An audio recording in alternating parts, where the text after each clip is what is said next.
Shifts are used to group sales and segregate sales reports. Go to the admin page. Click Details. Click Edit Shift Details. The shift always starts at 12 a.m. If your clinic's shift starts at 8 a.m., start from shift 2. Click to enter the shift start time. Only shift start times are required. Drag the hour to the required value. Drag the minute to the required value. Click Done. And this will be your starting shift of the day. Up to 6 shifts can be entered, however shift 1 must start at 12 a.m.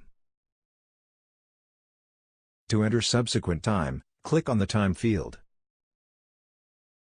Drag the hour to the required value.